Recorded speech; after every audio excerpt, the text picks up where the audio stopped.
All right. Hi, everybody. Welcome to Marked by Wrestling and welcome to NXT. It's time to get started. Heatwave is in the books. And so tonight we should have a good time because there are going to be some follow-up matches. Hello, George. Hello, Sophie. And shout out to John Brooks as well, our first commenter of the night. Dawsey, good to see you as always. All right. So, we've got some people's stock who is rising in NXT. I mean, you could say Blake Monroe's stock is rising, Dark State's stock is rising, Team Canada, perhaps. And some people's stock is falling. So let's see what we've got on the plate tonight. We're going to have a blindfold match tonight. I'm very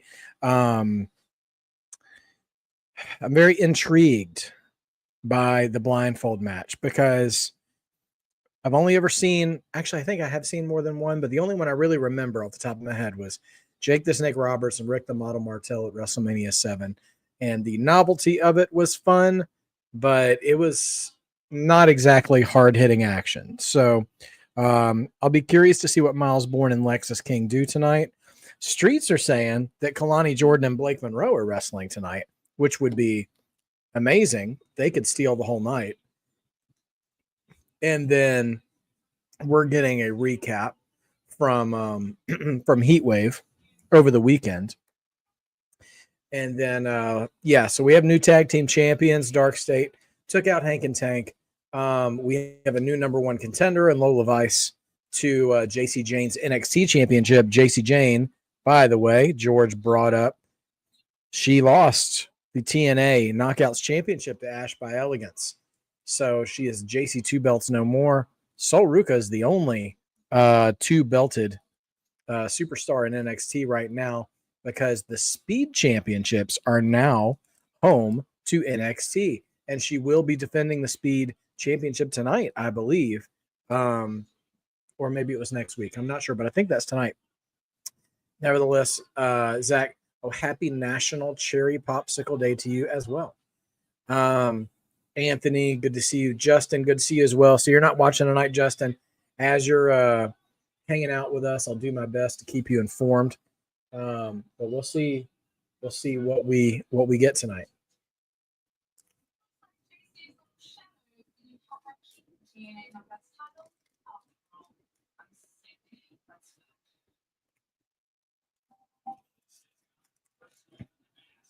Oh, that's right. No Speed Championship tonight because it's a 6-woman tag. I forgot about that. All of Fatal Influence will be taking on Zaruca, Zarya, and Lola Vice.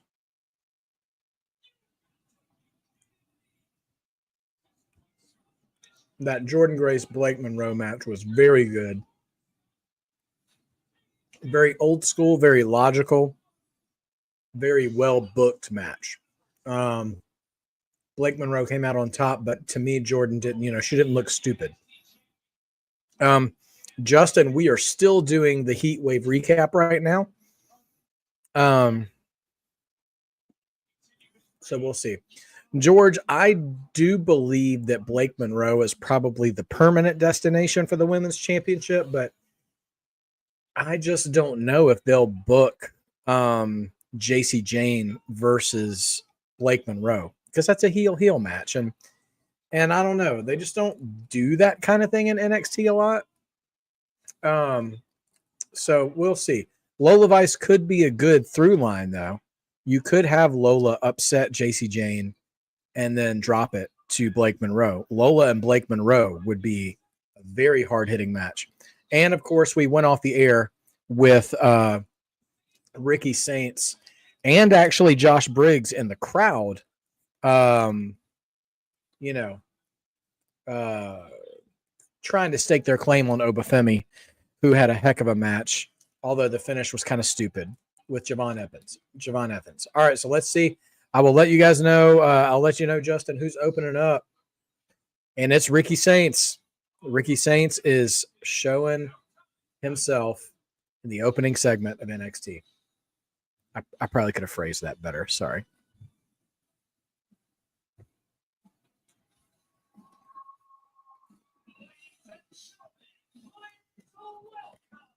So Ricky Saints is getting a reaction from the NXT crowd, but I'd be lying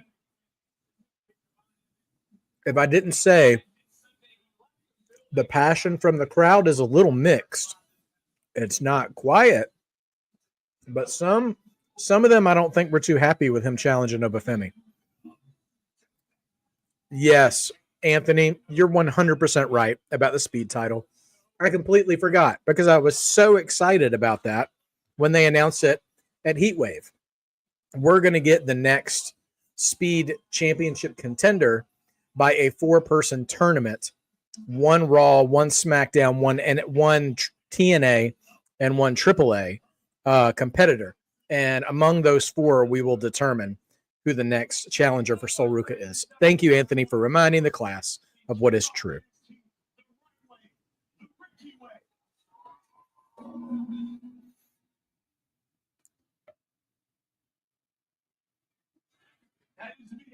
Out of all the gimmick championships, speed 24/7 hardcore, I actually like the speed title the best because it guarantees a short match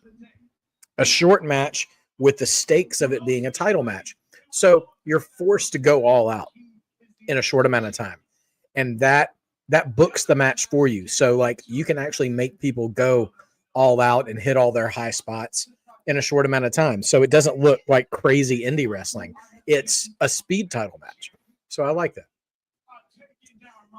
And I do believe other promotions have had similar titles in the past. I want to say somewhere in Japan, like Stardom maybe, has had a title like that. So I'm glad WWE's copied it.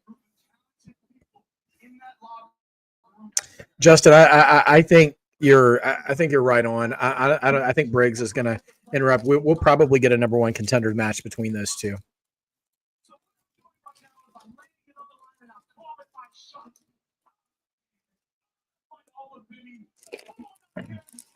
All right. Ricky is trying to say officially he's got next, and he has called out Obafemi. But as predicted from Justin, Briggs is answering the call instead.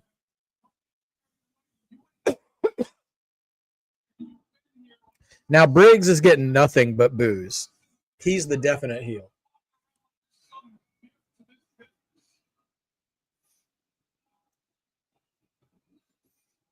This is 2 weeks in a row Briggs is getting the Dom treatment while trying to give a promo.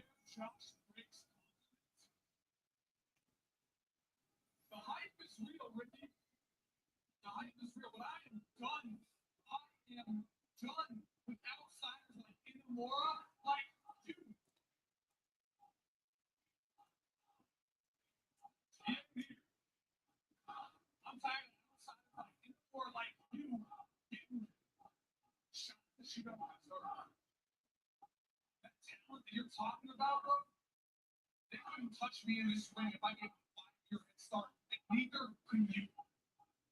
You heard me? Hold on. Let me stop you right there. I should have checked you a few weeks ago when you interrupted my entrance, and that's on me. I understand that you've been to hell and back with Inamore, but don't forget there's only one person standing right here in front of me. So there's no doubt about how tough you are. But if you think that I don't know, George. I was trying to see what they were saying.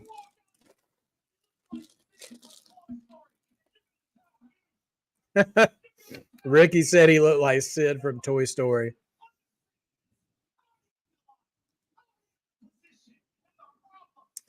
I heard somebody mention that on Twitter today, Sophie, about the Knight Rider reboot. That could be good. That's the kind of story that can translate to modern times with like an AI car, We'll see. All right, here comes Ava here to state the obvious that we're going to have a number 1 contenders match. Student body president, Ava. No one's heard from Javon Evans.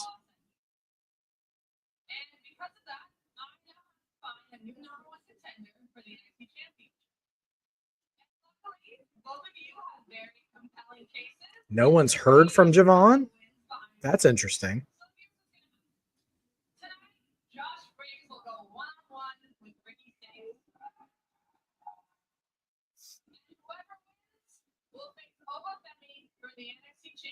At No Mercy. Okay. So Oba's going to be facing either Briggs or Ricky Saints at No Mercy. And that match is tonight. I think we see Javon by Halloween Havoc probably, if not sooner. Blake Monroe. Oh, this was Sunday.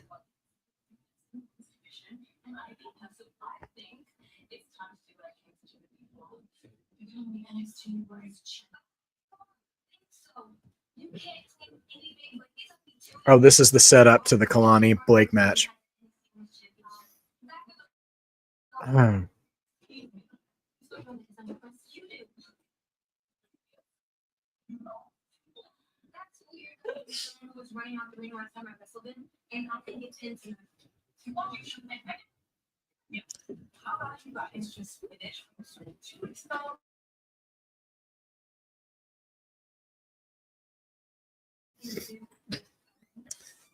All right. Well, I think Blake and Kelani could really tear the house down tonight. I'm very interested in the contrast of their styles. So we'll see. Oh, and we're getting that match now. Here's Blake, and we're getting her little entrance.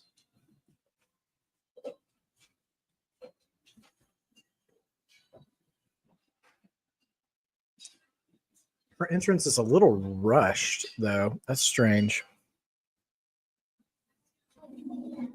It's possible, George. I mean, Jordan definitely. Sorry, I've got a channel mascot over here who's trying to stare out the window. That's where all the light is coming from. Lad, hey. Nope, not going to work.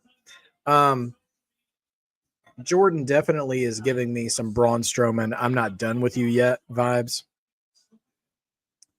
So, yeah, I don't know. Let's see.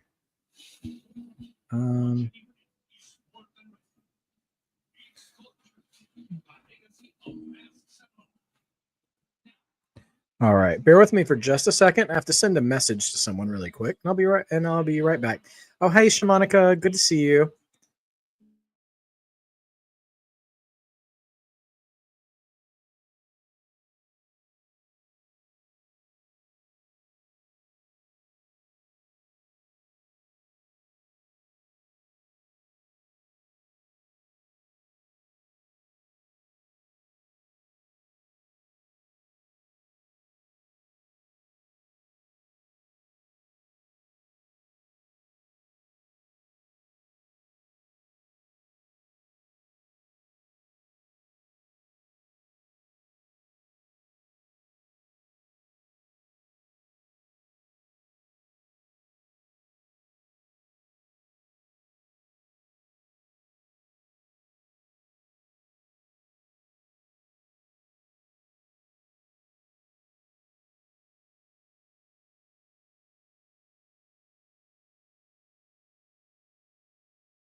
I apologize, everybody, for that delay. I'll just be real with you. One of my kids is taking an Uber and is a deaf Uber driver, which is awesome. I've never experienced that before, so I had to send a message to communicate. Anyway, nevertheless. Yeah, so okay, let's catch up, shall we? Yeah, I mean, I absolutely think Jordynne Grace could get involved in this match. She's absolutely not done with Blake, even if Blake might be done with her. Yeah, so Raw, yeah, while they're still international, Raw's going to be on a little early, so I'll be if as long as I'm able, I'll broadcast those live for sure. And there'll be a couple dates in September where I may be doing SmackDown as well. So, yeah, no, I mean, ever since Triple H took over, we've had 5 match PLEs other than the big 4, you know, and so I don't, it doesn't bother me at all. Shamanica asks, who do you think will be in War Games? That's a good question because we're going to have to start planning that soon. Some say the Vision or Wyatt 6, but the women, I don't know. I do think we could have the Vision. We could have another, you know, mishmash of baby faces like Roman, Punk, Jay, LA Knight, you know, like these people who are battling right now against the Vision. But the Vision would need to team up with somebody else, I feel like, to round out a team of 5. They would need to recruit another person or 2 other people. So maybe a tag team. Because there's still only 3 of them. As Kelani Jordan is making her entrance right now. Now, I got to admit, George, I'm not enthused about the MFTs and the Wyatt 6 for War Games. I'm just not interested in that matchup for a War Games match. Because the thing about War Games, and I know this is just me, you know, being old man Steven, but back in the day, like one good babyface team that we had for War Games was Dusty Rhodes, Sting, Lex Luger, and the Road Warriors. Like all 5 of those guys would be guys I would be interested in individually entering that cage and doing some damage. You know what I mean? And all right, the match is underway. And so the Wyatts, like, I like them as a group, but I'm not super into them on an individual basis. Does that make sense? And the same with the MFTs. Like, I mean, I like Solo okay. Tala is impressive visually, but I'm just not interested in them at all, really, in a War Games match where they're going to enter in one at a time. And so I'm just not super into that. Man, Blake Monroe keeps throwing that headbutt, dude. She's gonna have to ration that out a little bit. Either that or she just sells it really well when she gives it. Oh, skull crushing finale by Blake. And now she's got the mounted punches going. But yeah, I would rather see the Vision. The women could be really interesting because you could have, I mean, again, it doesn't have to be War Games, but I really like the idea of maybe like Rhea and Io and maybe Lyra or somebody like that versus, you know, Asuka and Kyrie and someone else. Becky, maybe. I don't know. Anyway, I feel like that would be interesting. So yeah, Blake there's a chance Blake may not be around NXT for long, kind of like how Stephanie was. I mean, but she's got a great entrance. She's got a great character. Her work is fine. I don't see them strapping the rocket to her as fast as they did Stephanie Becerra, who is someone else who could be in War Games, by the way. Anyway.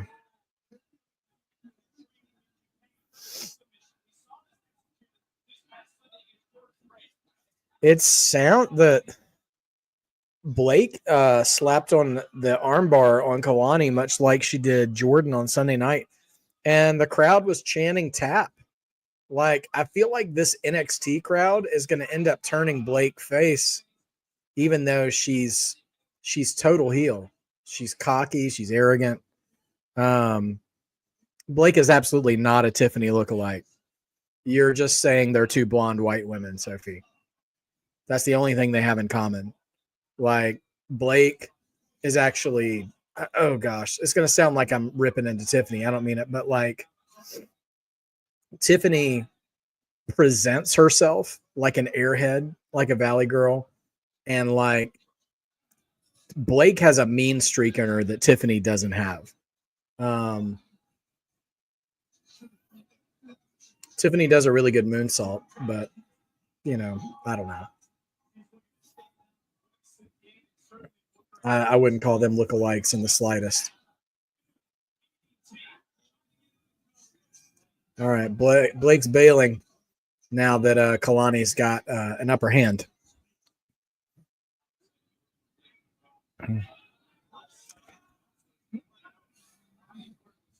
Oh, y'all called it.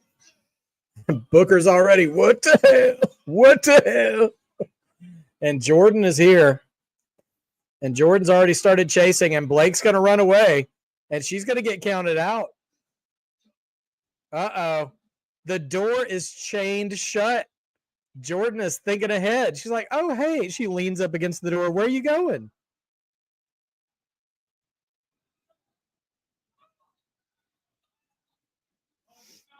Now she's running back to the ring. Jordan's not actually out for blood. She's just messing with her. And Kelani's caught her. And now Kelani going to go for that split-legged moonsault. We're going to have an upset here. 1, 2. Kelani takes one over Blake Monroe due to the distraction from Jordan Grace. Okay. Kelani moving up in the ranks again. And, you know, Blake's not going to be bothered by that. Clearly, you know, we were in agreement. Jordan and Blake are not done yet. They might see each other again at No Mercy. Maybe we'll have a stipulation match this time because last time, you know, that exposed turnbuckle was an issue.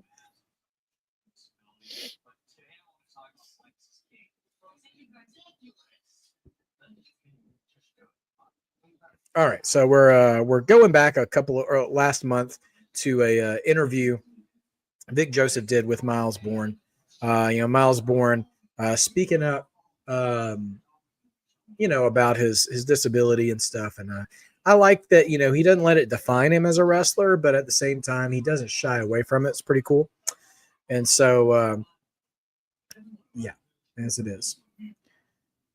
Booker and Pat and Cole on commentary. That would be unhinged insanity, Justin. Absolutely unhinged insanity. Yeah. Okay, yep, we're getting a blindfold match. So we'll see what comes of that tonight. And we're gonna get that now. Here we go. You know, it'd be sick as if they made their entrance with the blindfolds. That would be terrible. That wouldn't be good at all. Oh, Myles Borne is in his short haircut Randy phase now. Oh, he's getting another interview right before the match out here in the arena.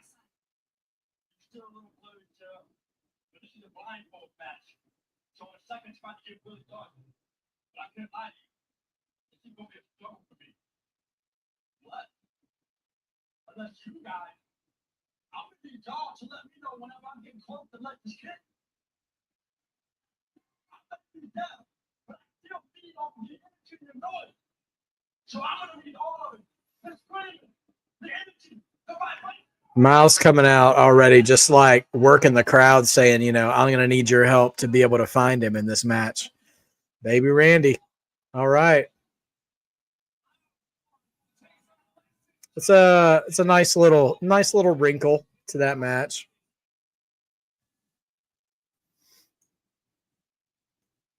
So there's that. All right, so we're on ad break now.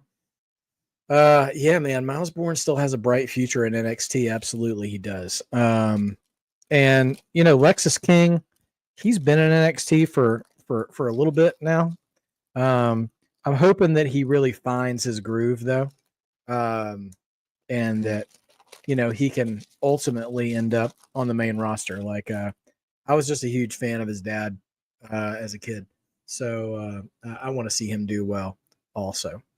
So there we are. Yeah, I mean, I think one of these days Myles will get called up, but he's going to need. This is going to sound silly considering how much he leans on his disability, but he's going to need something really distinctive to separate him from other people on the roster. I would hate for him to have to wait until Randy Orton retires.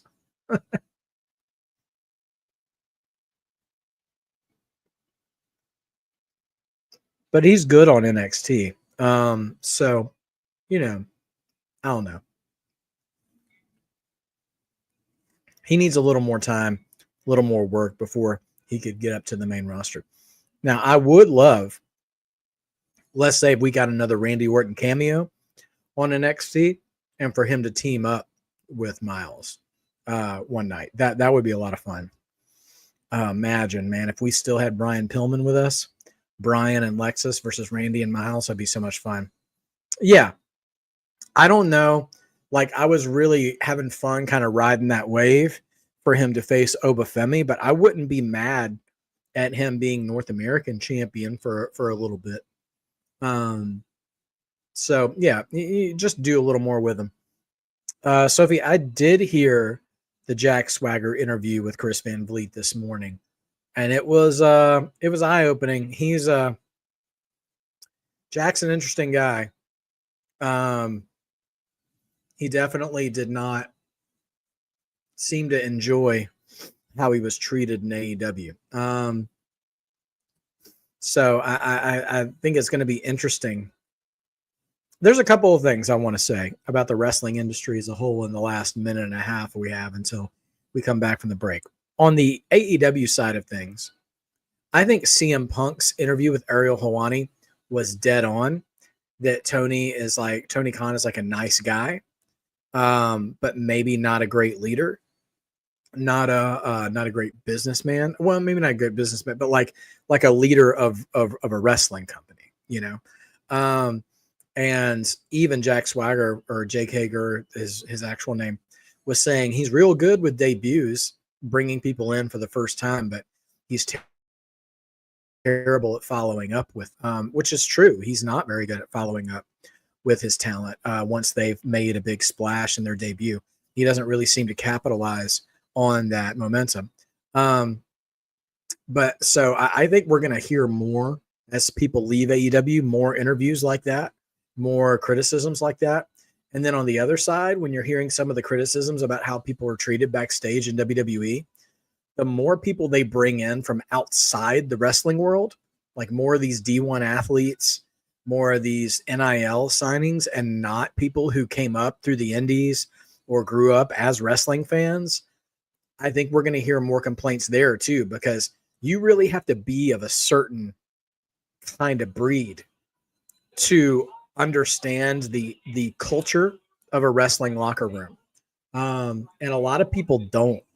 And they think that wrestling is some big toxic place. And I'm not saying it isn't sometimes. Sometimes it really is just straight up toxic. But there's some just wrestling specific stuff that's a reality that's really not that big a deal, that if you don't live in the wrestling world, you don't work in the wrestling world, you didn't come up in the wrestling world, you're like, this is absurd. This would never have flown in my office job. Well, yeah, there's millions of things that happens in office job worlds that doesn't go in wrestling. All right. Myles has got his blindfold on. Lexis has already made his entrance, and he's now putting on his blindfold as well. So here we go.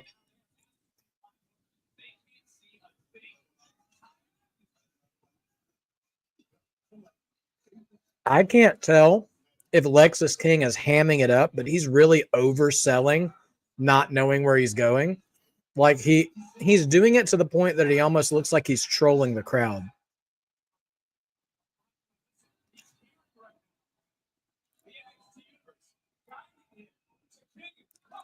Oh boy. All right, so this match is going to be full of a lot of bits. They're just swinging and missing each other. They're about to back up against each other. So I'm not sure how this match is actually going to go.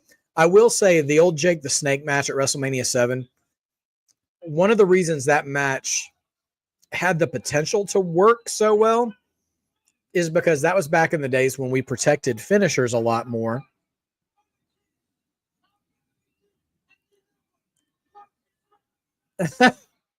This is turning into a comedy match. Lexis King is talking trash to the camera, thinking it's Myles Borne. And boom, Myles hits a drop kick. Speaking of, that's what I was going to say. Oh, trips over his back, roll up, only a 2 count. They protected finishers back in Jake's day. So it really was a matter of if Jake can find Rick Martel and snap the DDT on, like, he's dead. Martel is dead. And so that there was tension and suspense in that match. But this one, they absolutely, Anthony, see each other. It would be way too dangerous to put them in a situation like this. Oh gosh. Lexis King, first of all, did a suicide dive outside and landed on the floor to nothing. And then he just chopped the ring post. Lexis King, he's working the crowd. I'll give you that. He's looking like a complete buffoon right now. Justin asks, who do you think is getting called up first, Lexis King or Myles Borne? Myles, probably.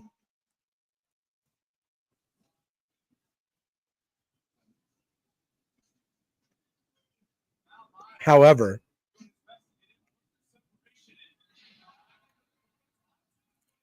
this kind of crowd work that Lexis King is doing is like Miz level crowd interaction. He is really, it's so goofy, it's so over the top, it's so unserious, but he's really good.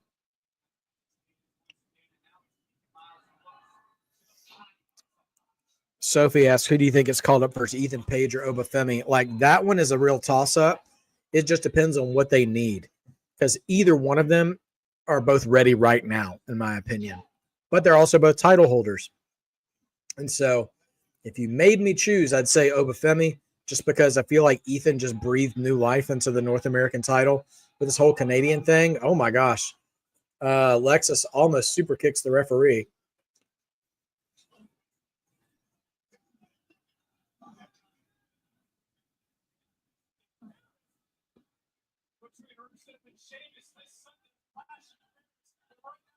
Both men on all fours looking for each other.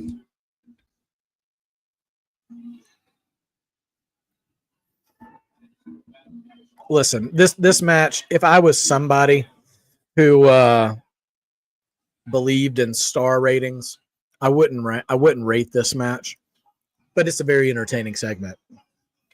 And I want to give credit to Lexis King, who is making this super entertaining.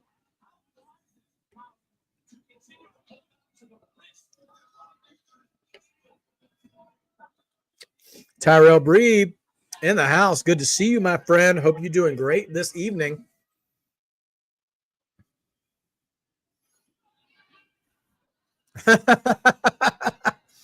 Lexis King just grabbed the face of the ref, and he's like, oh, I'm so sorry. I didn't mean to do.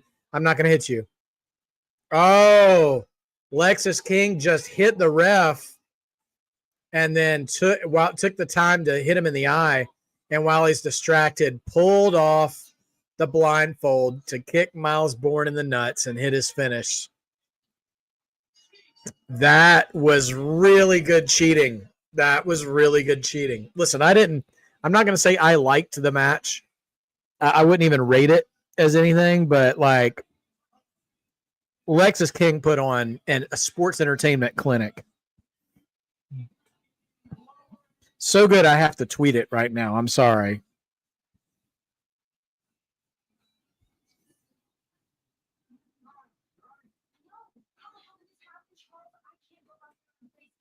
All right, Wren Sinclair still needs a tag partner tonight.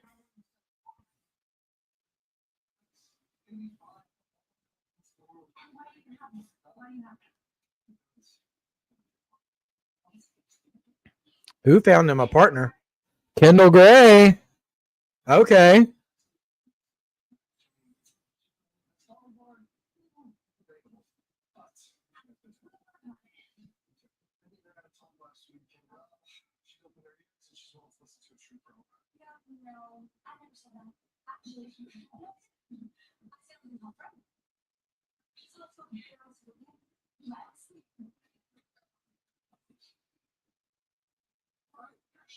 All right, so we have Wren Sinclair and Kendall Gray taking on the Culling.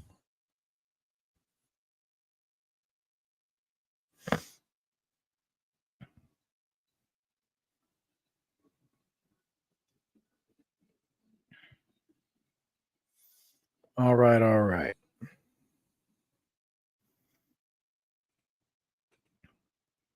Oh, Meltzer would never give it that many stars. He loves to hate on WWE. Yeah, you know what? Okay. Glad to hear you're doing good, Tyrell. I'll tell you what, man. I know myself and A and B combos, especially A, we've moaned and cried and whined about there not being any NXT Women's Tag Championships. But if there had been some, Wren Sinclair and Kendall Gray would be a great team for that. Those girls can both go, and I hope they get enough time to show that tonight because I'm still not convinced the Culling won't win that match, but it is there. Anyway, yeah. Excuse me.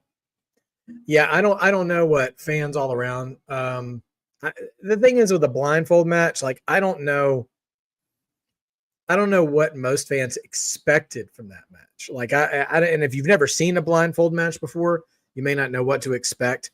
But that's kind of what it is. Except I've never seen somebody ham it up as much as Lexis King did in that match.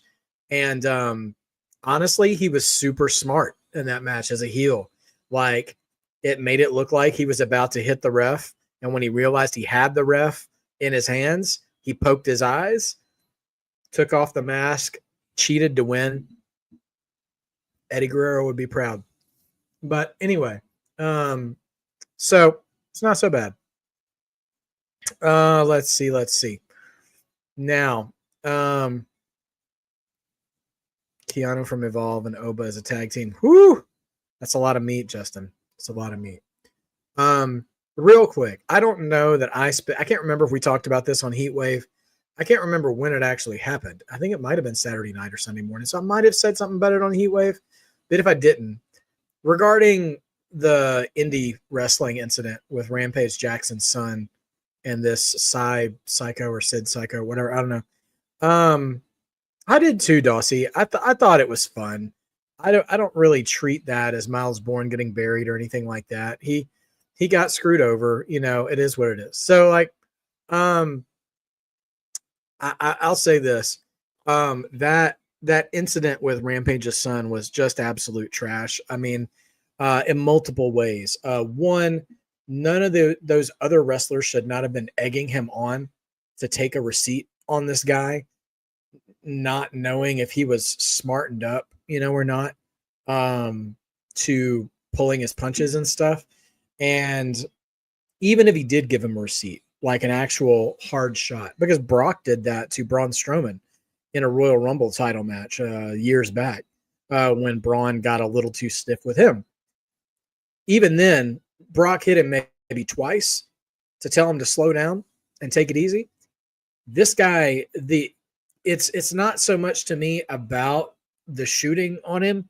It was the length and level of violence that he was absolutely overboard, and his intent, like he said that he was gonna do it, and that goes, I think that goes beyond wrestling locker room culture, and so yeah, it's messed up. And I've seen a couple of people, I think Mark Henry and Rob Van Dam were two people who are trying to sort of defend Rampage's son in the situation. I don't think there's any defending of those actions, though. And I don't know why those guys are taking that stance. Like, The only thing close to defending him I could get behind is saying that situation never should have even been a situation in the first place. Because if this kid has not been trained to pro wrestling at all, I mean, look at what Travis Scott did to Cody Rhodes, and he just hit him once or twice and busted his eardrum and hurt his orbital bone. Like, if you're not with somebody who's trained to give working punches, like especially an MMA fighter who is trained to knock out, especially someone who has the DNA of Rampage Jackson, one of the hardest punchers in his generation of MMA fighters, like just bad news all around. A bad idea from all angles, both real and kayfabe. All right. The ladies of the Culling are now entering, and look, they have kind of matching leather jackets, and they're dressed like an actual tag team now. It's so interesting to me that it feels like Izzi Dame is truly in her own dark and twisted way being a friend to Tatum Paxley. And at the end of the day, don't we all just want Tatum to have a good friend? I mean, that's all she was looking for, was a friend this whole time. So it's interesting that like they haven't really played up that Izzi is even using Tatum, you know? Like it started off looking that way, like that was going to be the case. But yeah, I don't know, man. It's interesting. Very interesting.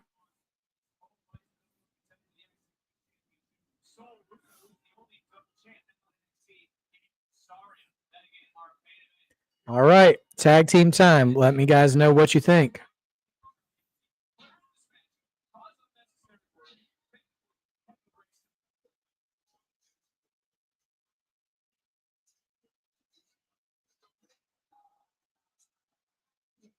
Hi, Dro. Good to see you. Ooh, man. Wren and Kendall throwing chops.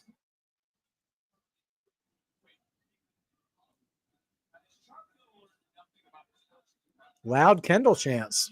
Okay.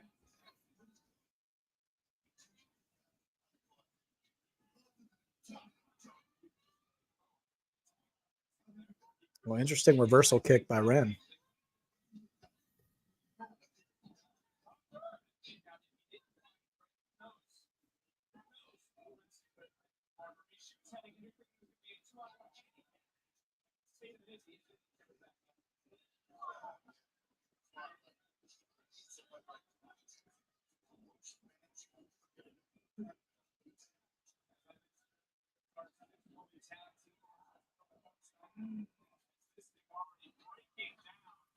Man, the Culling working well together as a team. A lot of tandem offense here.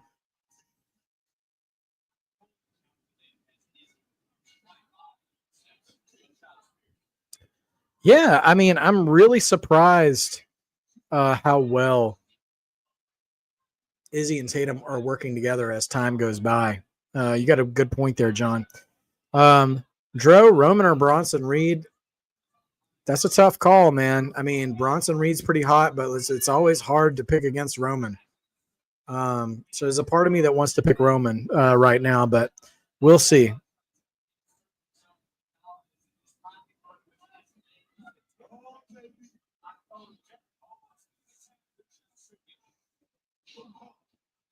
All right, tag into Kendall. Kendall and Tatum in the ring now.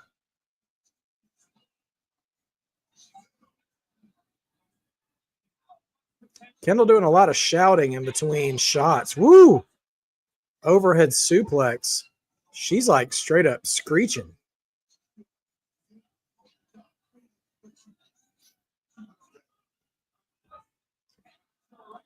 I'll tell you what, Kendall Gray's pretty cool. Like every time you think you know what move she's about to do, she moves in a different way and gives you some different level of offense. It's pretty impressive.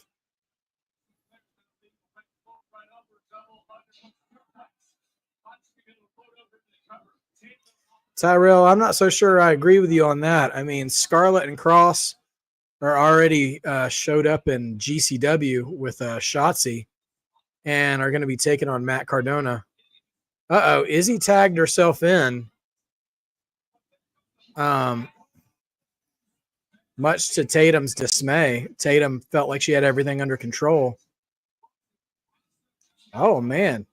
Kendall with a wicked armbar on Tatum. But,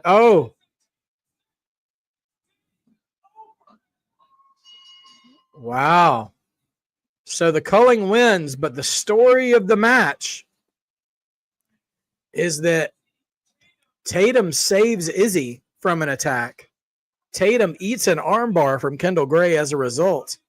And Izzi, rather than choosing to save Tatum focuses on Wren instead and picks up the win and lets Tatum get beat down.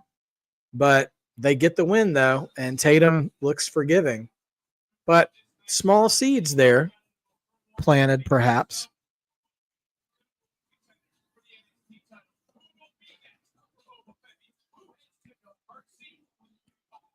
Yeah, John, I think you're right. I think between Roman and Bronson stands far more to gain from beating Roman Reigns than Roman does from beating Bronson.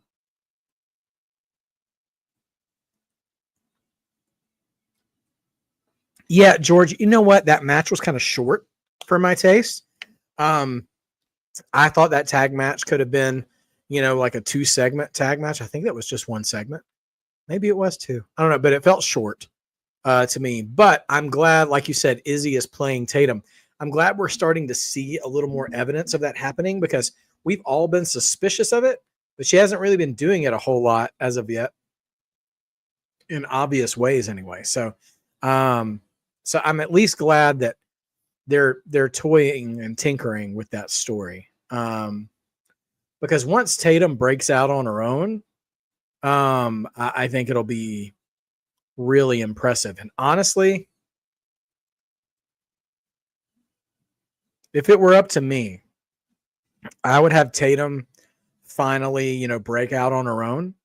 And I would have Tatum be the one to beat Zaruca once she has found her own identity, and isn't leaning on wanting to have a friend or backup all the time, or the doll or whatever. If she can, grow past that in her story as a character, I think having her take the North American title would be really good, and beating Soul clean. Or if you wanted to break up Zaruca and Zarya at some point, you could have a little partner confusion at that point to lead to that. I don't know. Yeah, I mean, something's going to blow up between Izzi and Tatum. I mean, I feel like, George, you tell me. I feel like Halloween Havoc is a tailor-made show to have Izzi and Tatum one-on-one. That would rush the sort of breakup to happen maybe at what do you call it? At No Mercy here in September coming up. But that's the thing they could do.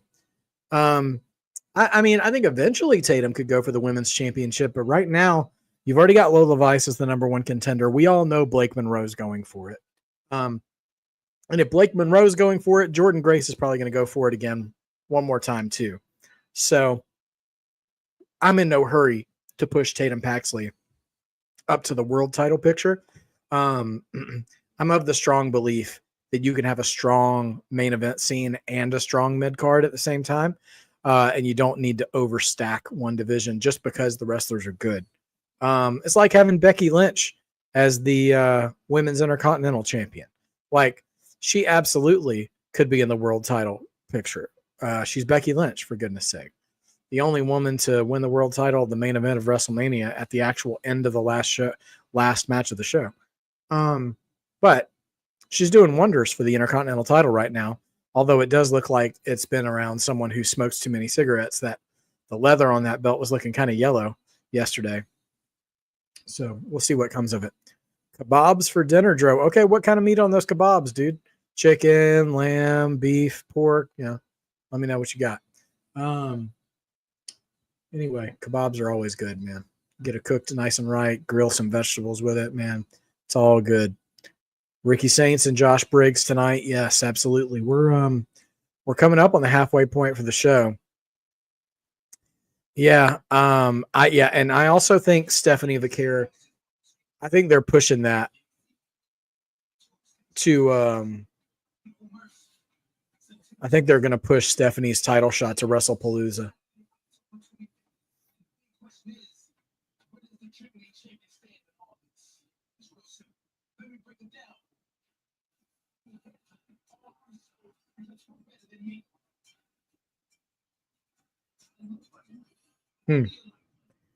Trick is promoting the next 3 big shows.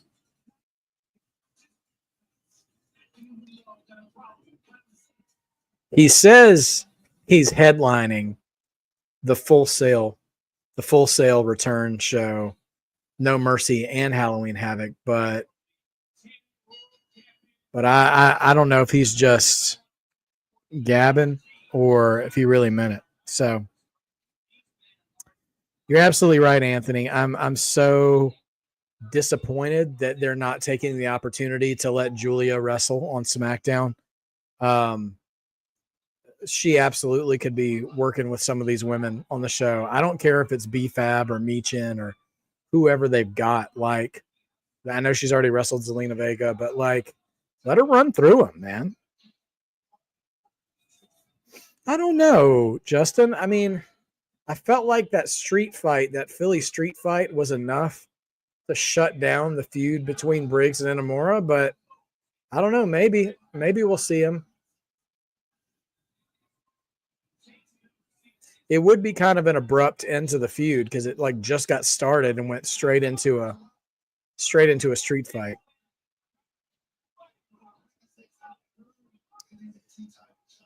But either way, I would guess Ricky Saints is taking this match. What do you guys think?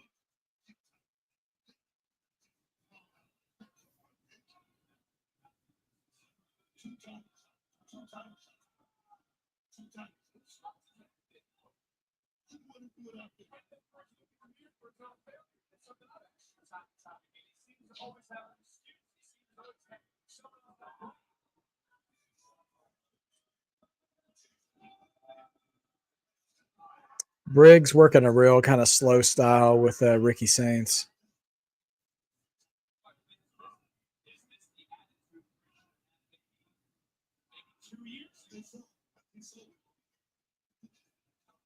Ricky just doesn't even have the strength to move Briggs around.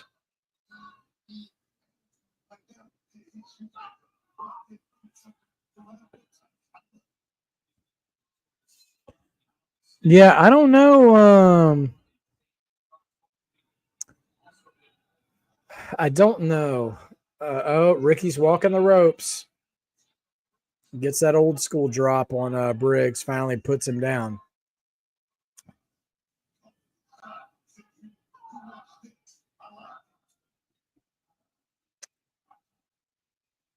I don't know what we're doing with Tony D'Angelo. I don't know. Again, I don't know if he's been written off, if he's going to be called up eventually, or if he's just taking a break. But there seemed to be a bit of finality to the last time we saw him. So I feel like he's done. At least that version of Tony is done.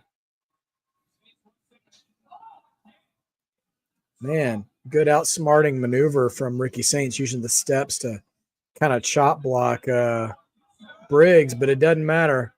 Briggs catches him off the crossbody. Got him on the shoulder, power slam position. Is he going to dart him? Nope. Reversal shoves Briggs into the post, but Briggs jumps back from the post, clocks heads with Ricky Saints. All right, so that's going to take us to break, I do believe. And yeah, you know, George, I feel like this match is moving kind of at half speed, which is interesting because this match is moving at half speed and it's going to have more time than the women's tag match we just saw. That was high speed and was also shorter. So I don't know.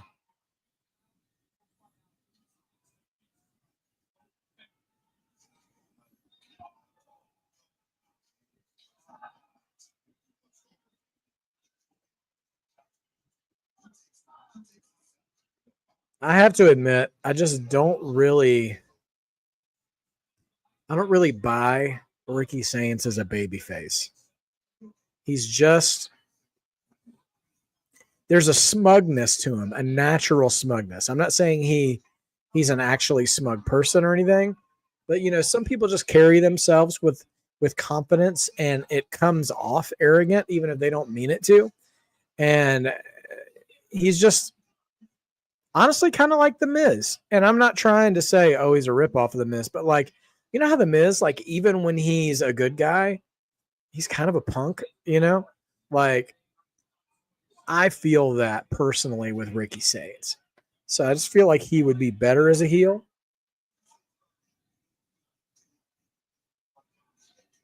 I'm having a hard time but making out whatever these chants are tonight with NXT crowd.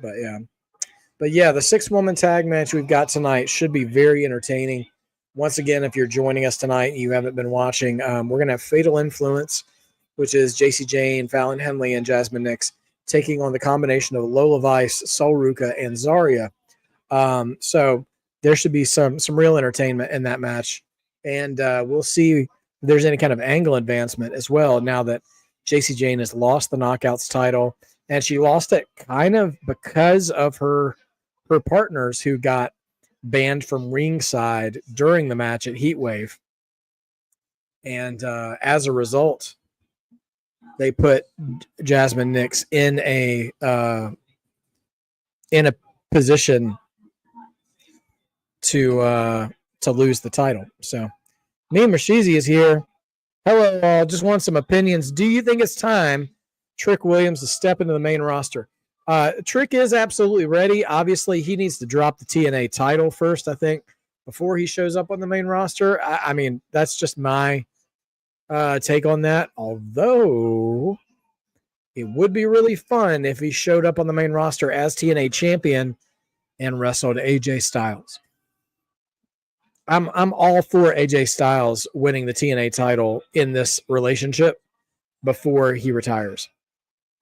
But what do I know? Anyways, more than likely Trick is dropping that title at Bound for Glory to Mike Santana.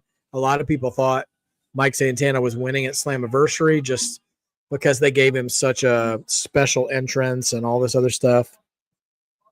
And he ended up losing.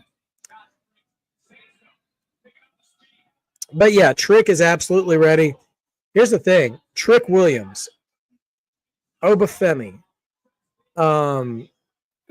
Ethan Page, those 3 men are all ready for the main roster whenever it's time.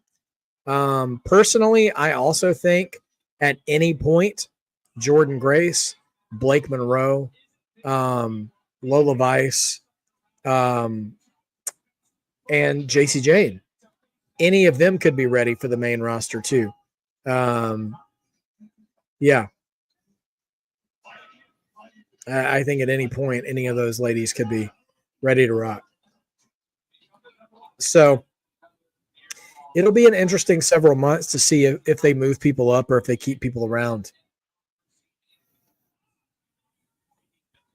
Yeah, Justin. I mean, I think Jasmine Nix, time in and time out, is being shown to be the weak link of Fatal Influence. Even in kayfabe, I think we would all, based on what we're watching, assume she's the weakest of the 3 anyways. But they're also having her make mistakes, and all this stuff. And yes, Lainey Reed from Evolve has been kind of creeping up and creeping around, and kind of making herself available for Fatal Influence if they need anything. So I think she absolutely could take Jasmine's spot if they wanted to do that.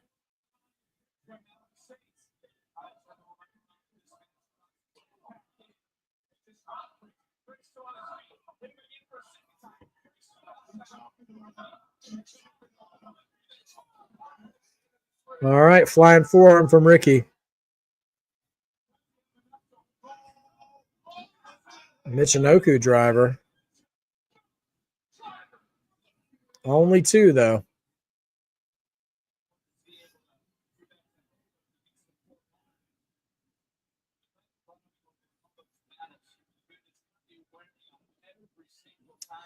I mean, these two guys have been trying to push it into that next gear, so I give them credit for that.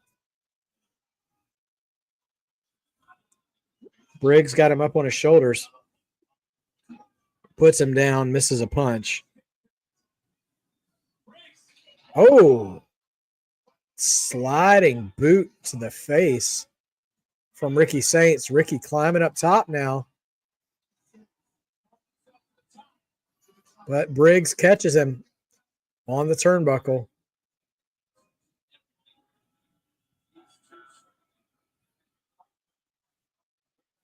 Superplex on the way.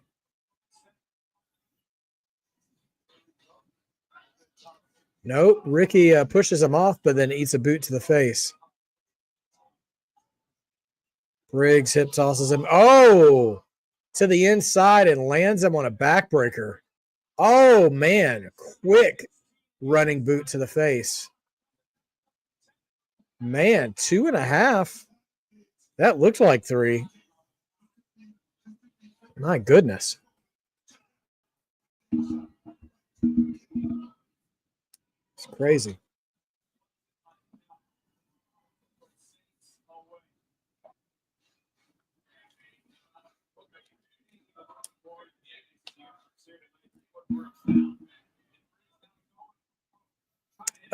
Justin, no. I don't think Jasmine Nix should be around. Oh, big enziguri from Ricky Saints. Now trying to pick him up for a Death Valley driver, but he can't get the big man up. And so he rebounds off the ropes with a spear.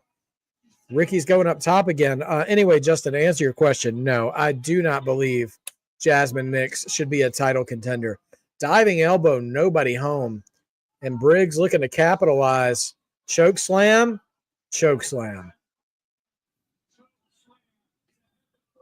Only 2.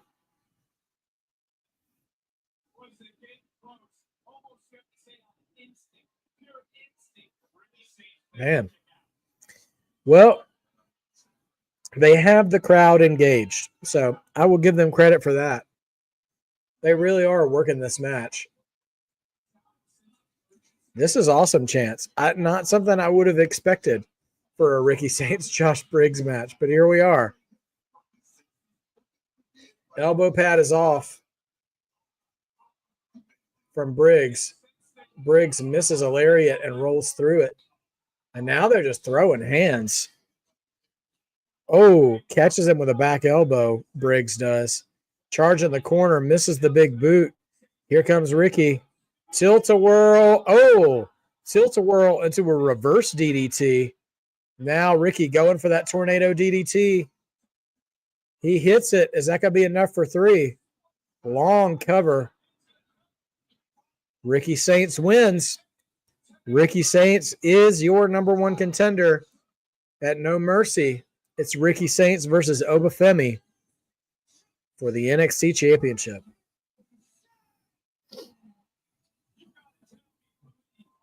Man, I'm going to say this right now. At this point in time, I don't buy Ricky as the man to beat Obafemi more than I did Javon Evans. Not unless something changes with Ricky's character. Because to be honest, that little tornado DDT doesn't look like it can put down Obafemi.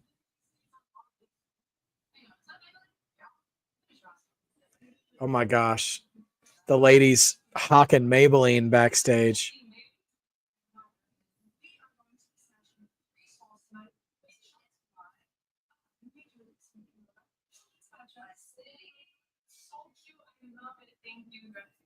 Oh, they made a little crop top for Lola. Says Zaruca Vice City. Here comes Jada.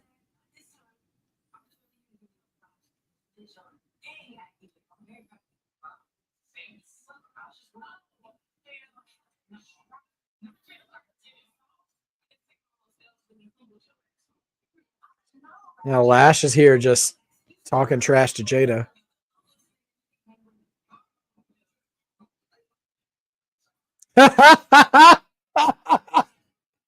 Chase, you just standing in the background. Zarya is doing curls with Lola Vice's body. That's interesting.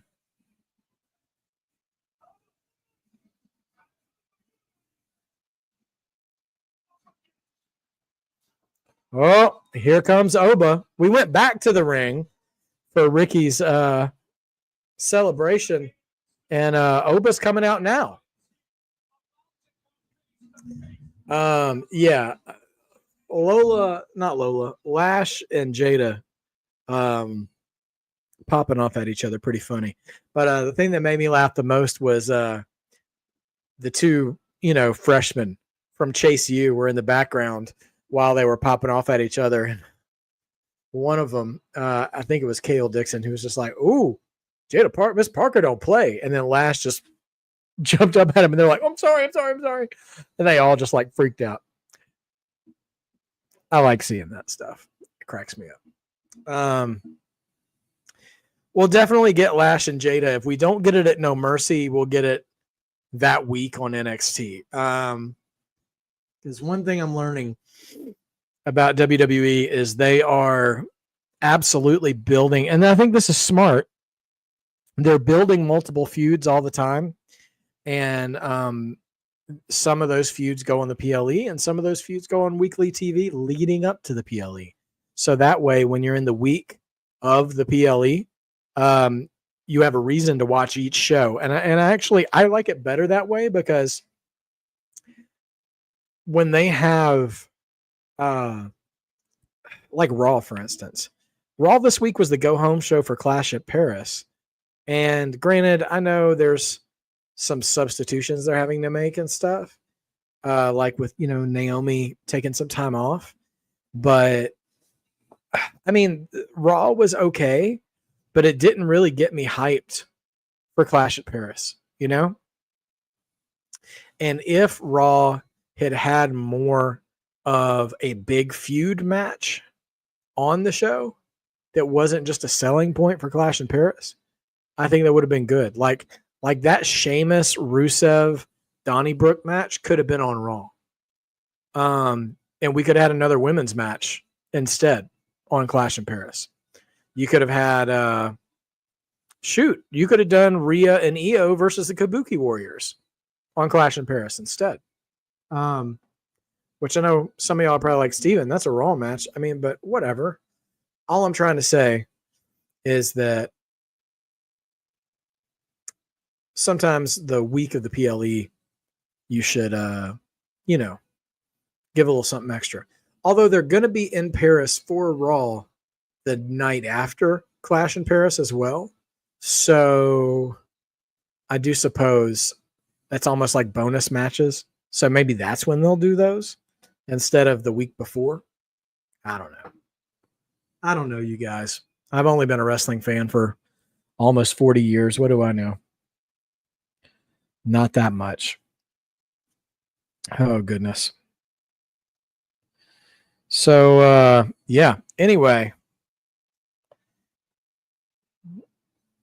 what are we, speaking of Clash in Paris, so we've only got a few matches listed so far, but what are we most looking forward to? You know what? I said all that just to forget that we are actually getting AJ versus Dom for the Intercontinental title at the Paris Raw the night after. So they are doing that. We're getting the AJ Dom match on that post Clash in Paris Raw because they'll still be in Paris.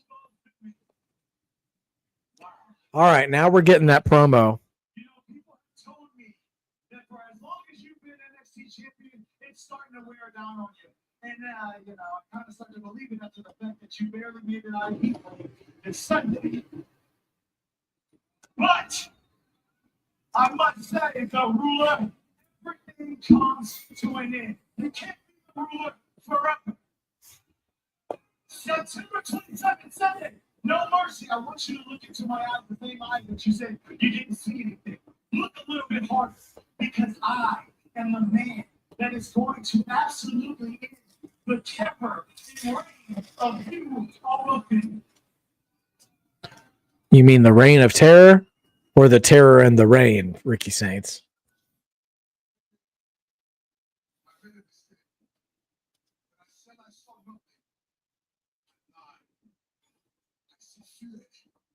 Oh,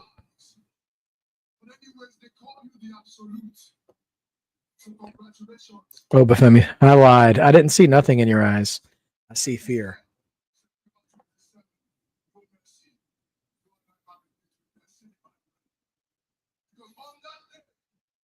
I'm going to show you that you are not special. Because when you stand across from me, you're an ordinary man. Because that is what the ruler does. When people challenge me, I start to show them the true levels of their own talent. And make the exceptional outreach. But in your case, I'm going to make absolutely mediocre. I love Obafemi as a promo. He's so good. Oh my gosh, Dark State is here. Was being tag champions not enough for you guys?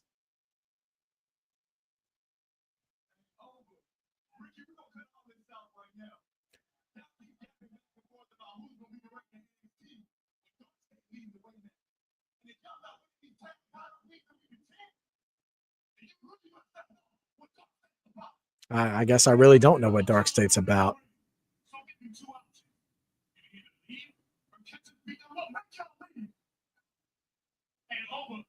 You tell me how to get the Dark State beat down, right? Or y'all get tank and tank. The game still gets squared off the mat. That's what we did in the Heatwave. You know what, boys? I choose option 2. How about that? Oh. All right, Dark State's rushing the ring. Ricky Saints just had a long match, and there's 3 of them on him. But who's here? Oh, Hank and Tank are still here, baby. They ain't being scraped up out of nowhere. Now it's 4-on-4. Hank and Tank throwing hands. There goes Saquon. Dark State is in trouble. Dark State tossed from the ring. Hank and Tank, Ricky Saints, and Obafemi standing tall.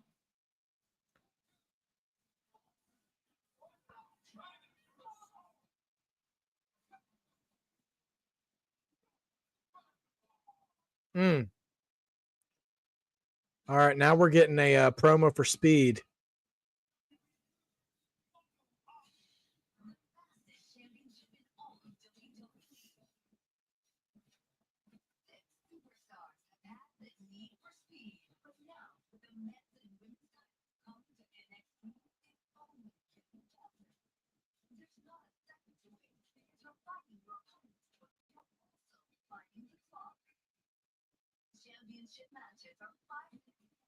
Oh, so they're giving a primer on Speed in case you haven't watched it.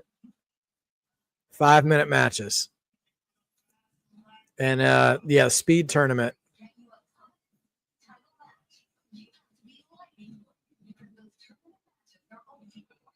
Oh, the tournament. Oh, yeah, the tournament matches are 3 minutes.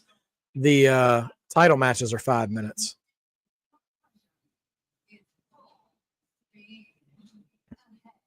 So yeah, Zaruca we all know is the women's speed champion. However, El Grande Americano is the men's champion. Oh, okay. Ava, I think, is about to announce the women. All right, here's the competitors. Candice LeRae, Lainey Reed, Fabi Apache, Zaya Brookside from TNA. Okay. Okay. Ava lied. Ava said it would be Raw, SmackDown, TNA, and AAA, but there is no Raw woman in this tournament. So we're going to have, I think she said Lainey Reed versus Zaya Brookside next match. No, Candice LeRae versus Zaya Brookside. Good Lord, I can't remember. But anyway, those are the 4 women. Candice LeRae, Lainey Reed, Zaya Brookside from TNA, and Fabi Apache from AAA. And eventually, one of them will take on Zaruca. Alba Fire making her entrance with the standard of Canadian excellence. They did say someone from Raw, Shamanica. They have changed it because that's what Ava said on Heatwave. Raw, SmackDown, AAA, and TNA. Because Zaruca is the NXT person. I think they looked at the Raw roster and they're like, oh no, I guess I guess all these ladies are involved in something.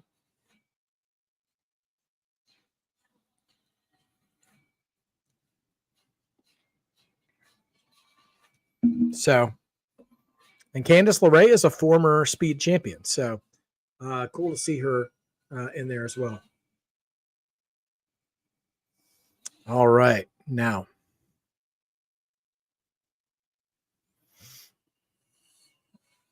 they could have brought in Natty too. Natty in a 3-minute match. I mean, she could have destroyed some people. They let her be Natty Neidhart instead of Natalya. But nevertheless, not bad. Yeah. So we'll see. Yeah, we'll see what they do with El Grande Americano. Because you'll have, I'm assuming you'll have SmackDown, NXT, AAA, and TNA there as well. If Rhea and Io win the tag titles and they have a showcase match at WrestleMania, that would be crazy. I mean, listen, I like where this is going with Rhea and Io. I actually would like for them to continue their sort of friendship and a partnership, and a tag title run would actually be pretty cool because then they could break up eventually. And then Rhea would be fixated on having to be Io. And I like that story still dragging out a little bit more. I like Rhea not being fully invincible, she's just an absolute monster in the ring. And just the fact that things just keep getting in her way to get one over on Io. I think that's pretty cool. So nevertheless, pretty cool. Yeah, Tyra May Steele, against Alba Fire. That should be interesting. I'd be curious to see how the NXT arena differs from Massachusetts from Sunday night, and if Tavion and Tyra May still get booed, or if the face and heel dynamics will return to normal here. That's not a bad idea, George. Have them drop to the Kabuki Warriors. Yeah. Yeah. I mean, I don't know what men would go for the Speed title. I wonder if you could have Joe Hendry in there for TNA. And then for AAA, I mean, you could do Mr. Iguana. You could do any of those guys. I said Mr. Iguana, but it could be any number of guys. And then SmackDown. Yeah. I mean, you could do Mello. You could do Miz if you wanted to. I mean, if you want to get crazy, you could do like an Aleister Black, but I feel like he's on to bigger and better things. Making Mello Speed champion would be kind of fun, though. Mecha Wolf or La Parka. Yeah, Justin. There it is. Yeah, I don't think the Speed championship needs to last forever. But, however, I think they can give it a new revival here on NXT, say for maybe 6 months to a year. Dragon Lee, Anthony, there you are, because Dragon Lee, he's been in the speed tournaments already before. So, actually, in the speed tournament, we had Ivar from the War Raiders and Inamura from NXT as well. So maybe that they get new life as well.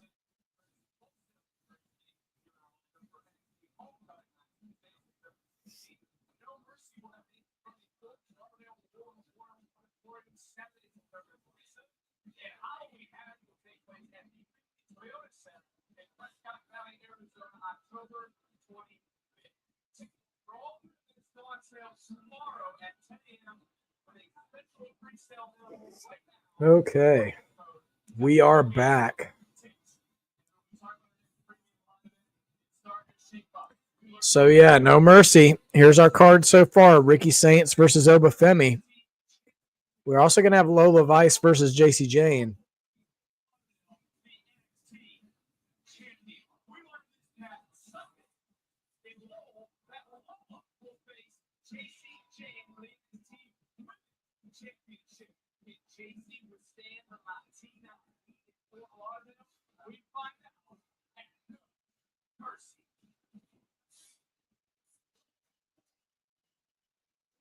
All right, here comes Tyra May Steele.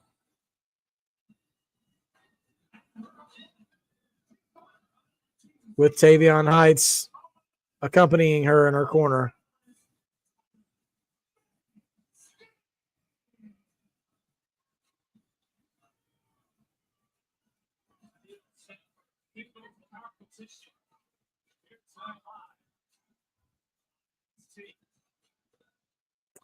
Ilya in the speed title. You know what, Justin? I only don't want Ilya in the speed title because I want him to go after better titles when he's back. Whether he's going after Solo Sikoa on SmackDown or Dirty Dom on Raw, start him out with a mid card title and see how she can do it. Andrade wouldn't be a bad speed option, or Phoenix.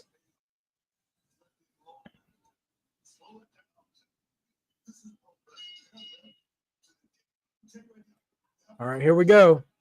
Alba Fire versus Tyra May. I got to think Tyra May takes this one.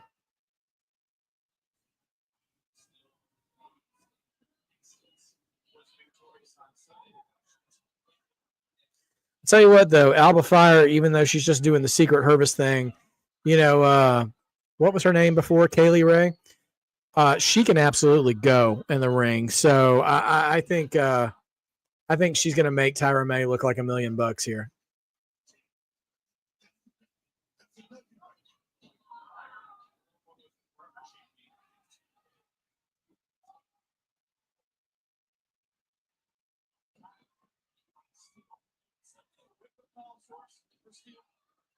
She going for an ankle lock already? Oh, no. Oh, man, bending her in half.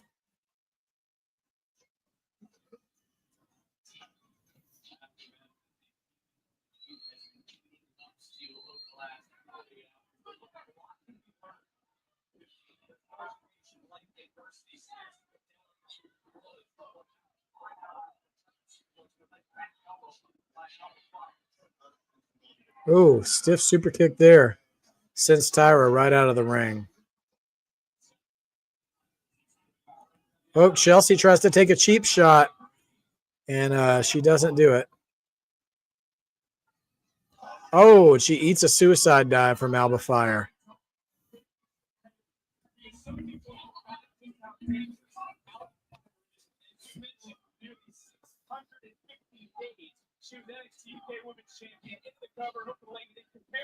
Wow, they're recognizing Alba Fire's NXT UK women's title reign.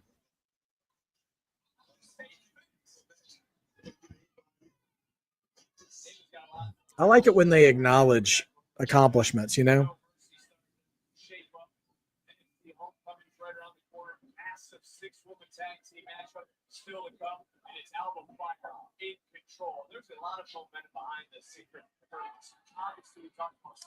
Alba throwing those knees into the back. Knees to the face.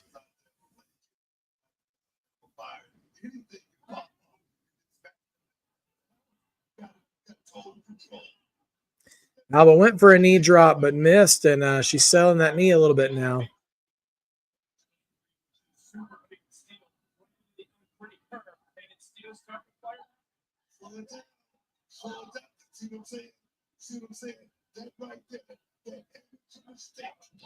Oh, dang. Bit of a rear view there in the corner. Tyra going up top. Oh, I'm not sure what she was going for, but she missed. Like, was it a frog splash? Was it double knees? Was it a coup de grace? Double stomp? Is it all three at the same time? Oh, man. Alba Fire plants her with a DDT. Only two. So I think John will have one more match after his retirement. I don't think so, Shimonica. I think he's going to be a man of his word, and I think he's going to be done in December. I mean, that's just my opinion. But, you know, he could surprise us.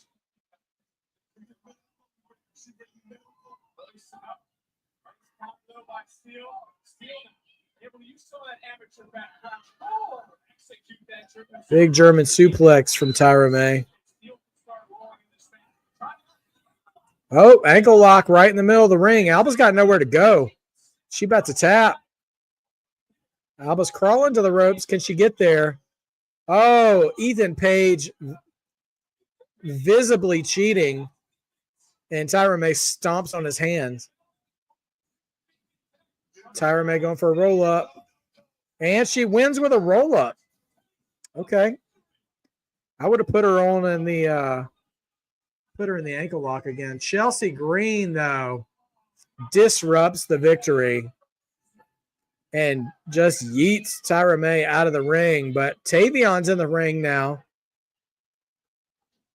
Oh, Chelsea goes to slap Tavion, and Tavion says, Where's Ethan Page? Ethan drops him with the North American title.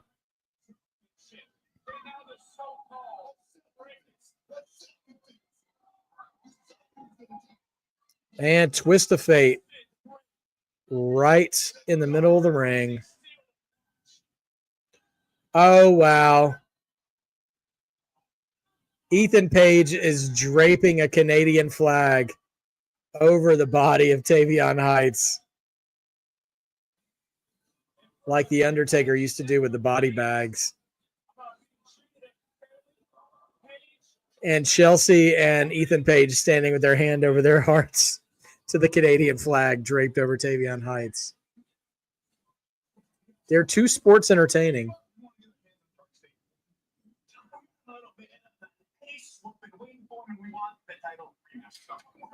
You guys at tonight, they already came in here and asked for the same thing. Hank and Tank have t-shirts that say Hong Kong Fight Club.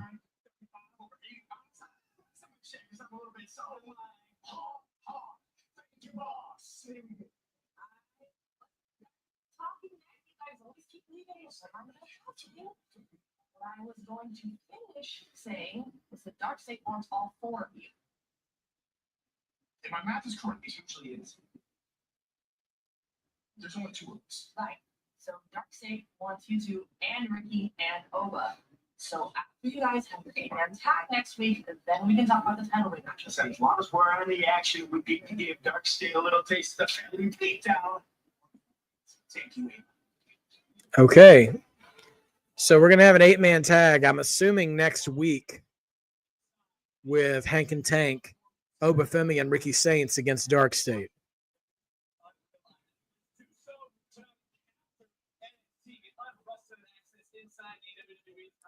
So there's that. We are in the home stretch of NXT tonight.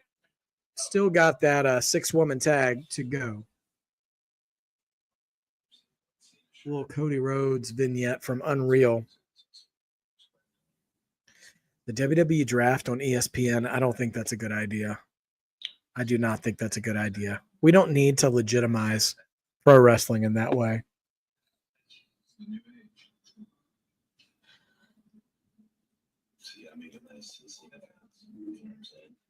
Yeah, George, what do you think? I don't think Tavion beats Ethan Page. I think Tavion probably gets a leg up on him before a title match and loses the actual title match. But we'll see what happens. And if they load up No Mercy like that too, it's going to be wild. Yep, main event 6-woman tag match coming up soon.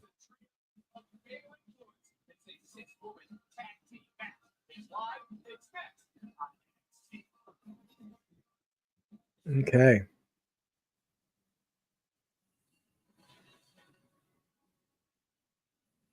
And of course, Clash of Paris is this Sunday, 11 a.m. West Coast time, 2 p.m. East Coast time. So, because it's in Paris, obviously, earlier time for us in the Americas. So, should be a lot of fun. And yeah, so here we go.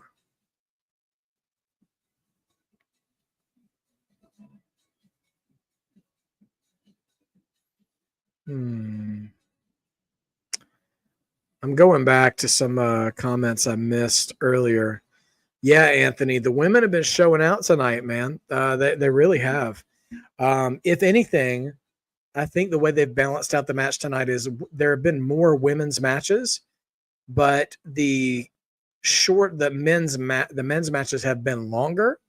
So you kind of balance it out with time that way versus exposure. Shamanica, I like the Secret Hervis attires with the suits too. I like that they've been able to put something together that they can still work in.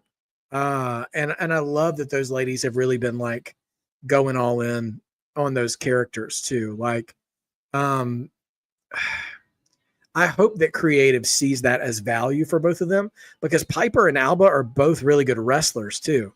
And so, I mean, I know they had Piper beat Charlotte last Friday, which is a big deal. So hopefully they'll do something. I may do something with them, but like keep them around at least, because they are great contributors to the product and to the division.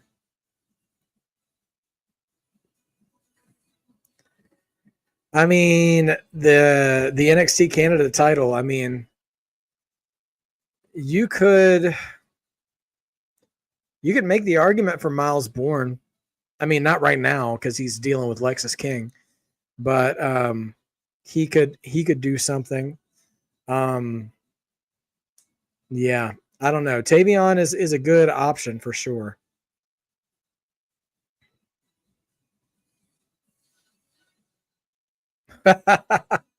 Sophie, I saw that video of Chelsea in that shirt, but I didn't actually like listen to it. I was just scrolling and I was like, oh, WrestleMania 2000 shirt. Awesome.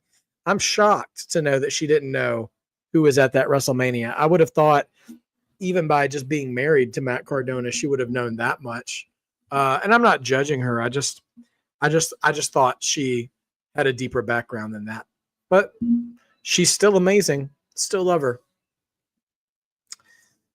Oh gosh. Coalition should be doing predictions this week for Clash in Paris as well. I don't know when yet though. Obviously it'll be before Sunday, but yeah, I'm not sure as of yet what night that will be.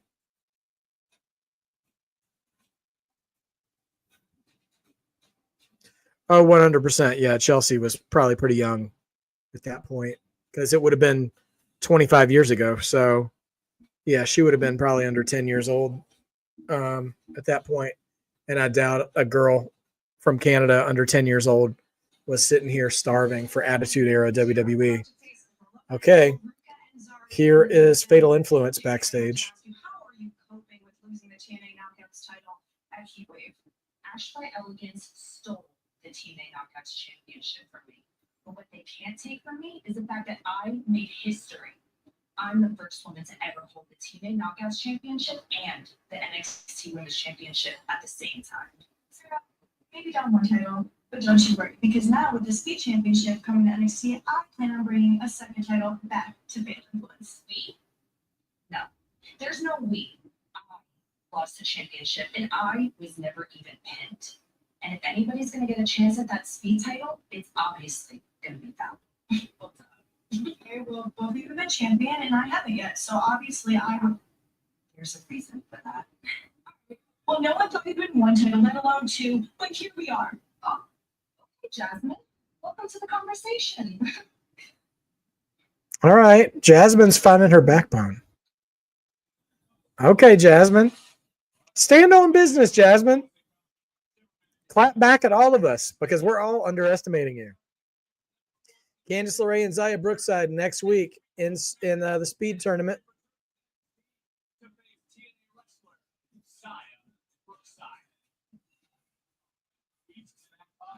Oh, there it is. Lash Legend and Jada Parker next week. Here it comes.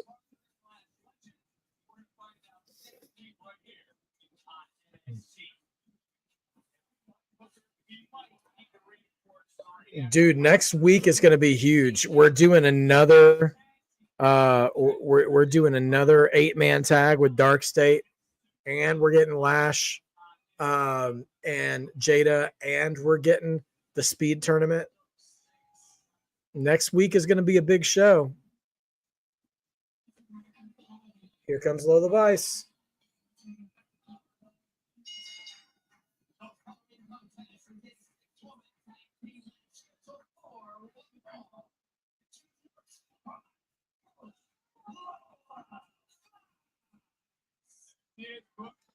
All right.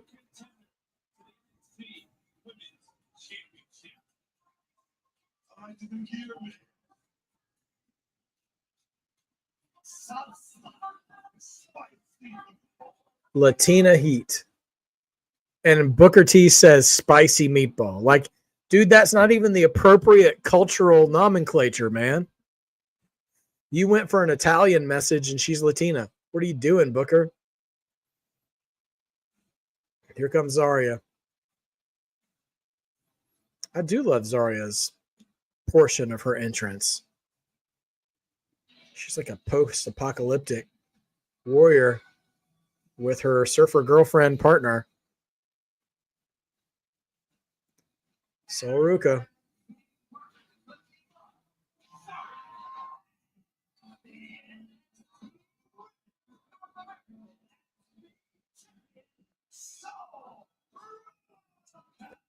Lola's in the ring dancing to Soul's music. They're all feeling each other tonight.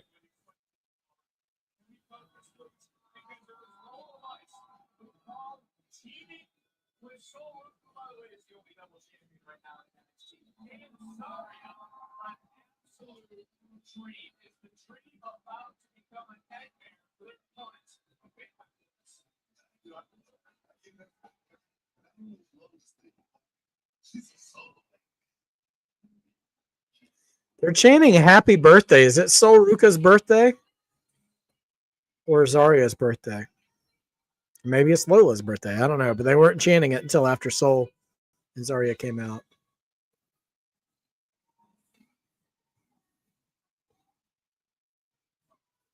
All right. So, yes, I'm absolutely predicting, too, that Soul and Zarya and Lola win this match, too. But wouldn't it be some nonsense if Jasmine Nix picked up a win?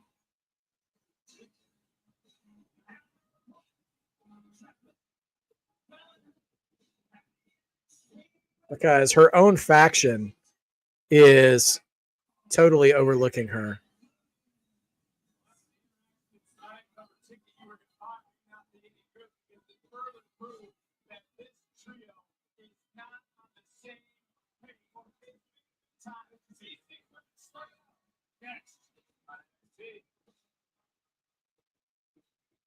Okay. Zaruca's birthday. Thank you, Dossie, for clarifying. Well, happy birthday to Zaruca. And thank you, Soul, for all the entertainment you bring to us fans. we are grateful, and one of the best finishes in NXT, maybe even all of wrestling, the Soul Snatcher.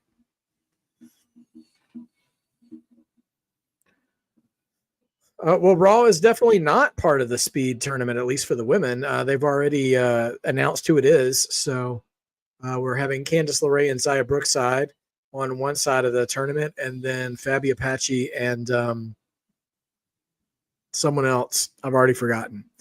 I think from NXT on the other side. So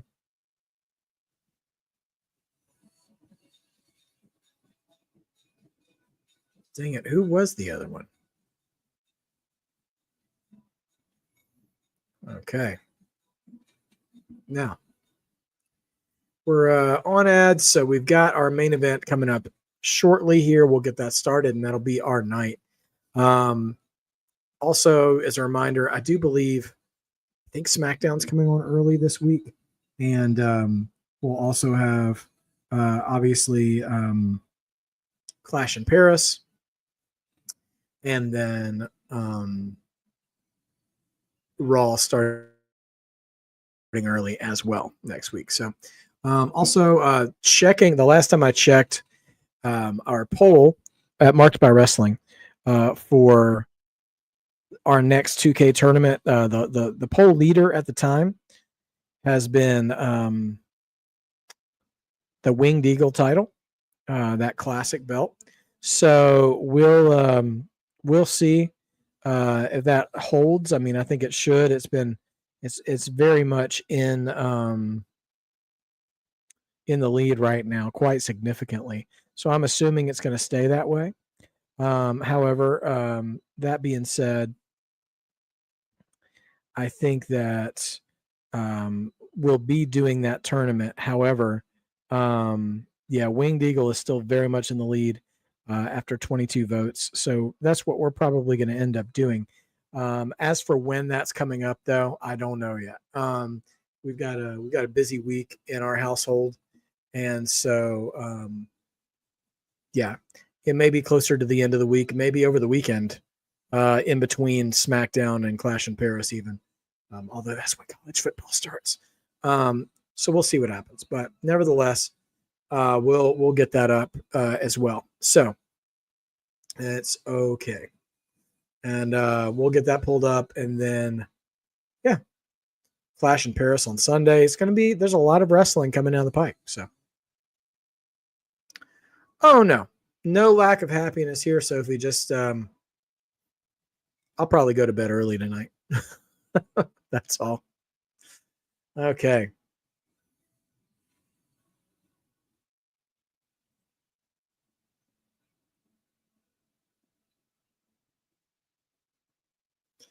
Yeah, I've got to go back and look at what other titles are still there for me to choose from. I know I've repeated some of the titles that haven't been picked yet in the poll. But yeah, I'll have to go back and look because there's a couple of titles I'm waiting for more DLC packs to do because there's an Attitude Era pack coming out in September that's going to have like D'Lo Brown, the New Age Outlaws, Mark Henry, and stuff. And so I'd like to have them in the game before I go to say like, the Intercontinental title from Attitude Era or the tag titles from Attitude Era, So we'll see. Which Fatal Influence member is getting pinned, George? Well, if Fatal Influence is getting pinned, I think it'll probably be one of two scenarios. I don't think it's going to be Fallon Henley. I'll say that. You could see Lola Vice pinning JC Jane, or you could see Jasmine Nix costing her team again and furthering that rift within Fatal Influence. But here we are. We're back, and the bell is rung, and the main event is underway. Zaruca starting off with Fallon Henley.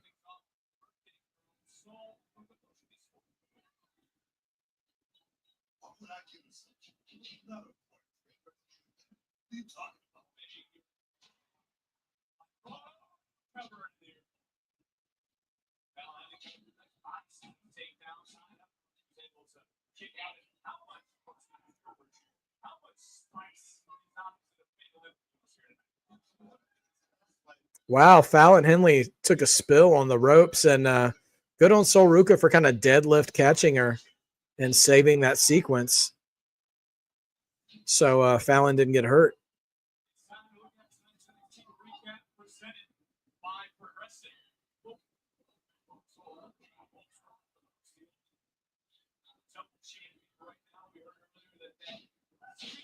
Oh, wow. Interesting maneuver. Fallon with like a tornado snap suplex. I don't know how the physics of that would work in real life, but still is pretty visually impressive.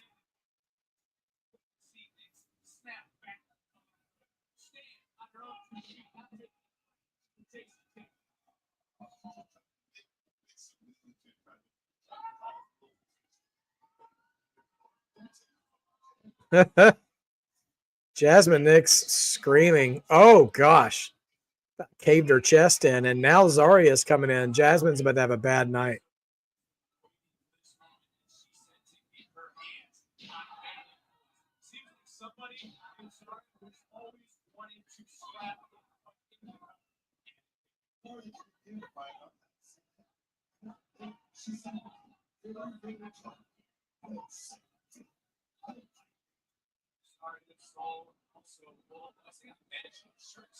Wow, Zaria picking up Jasmine from the turnbuckle in a chokehold.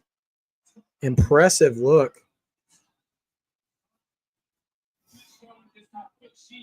And now clothesline off the second rope, covering Jasmine, only 2. They said that was a kick out, but it looked like Zaria just let her up. Reversal from Jasmine. Ooh, good counter by Jasmine. Okay. Bottom rope rebound disaster kick.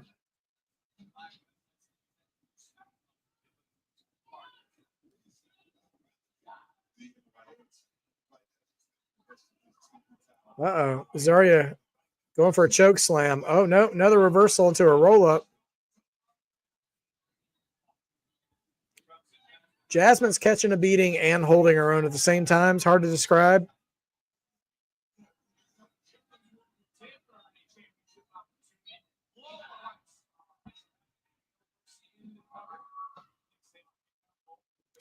Yeah, Sophie, I've already done the seeding for the Winged Eagle Championship tournament, and the only people who aren't in the game are like Bob Backlund, who only held it for a hot minute, and technically Ted DiBiase. Actually, is Ted DiBiase in the game? He didn't really hold the belt though. And Sergeant Slaughter, and I don't think Slaughter's in the game either, but he's not among the top. Neither of those guys are among the top 8 that I would put in the tournament anyways. So we're already going to have a pretty good representation of that tournament. I've already done the seeds for it, and it should be some fun nostalgia. Lola Vice going for an armbar on JC Jane, who tagged in, and but she went for a roll-up, only got 2. Lola Vice throwing these strikes on JC, though. Armbar. Arm drag. Man, okay. JC with a reversal. Knee lift into a clothesline.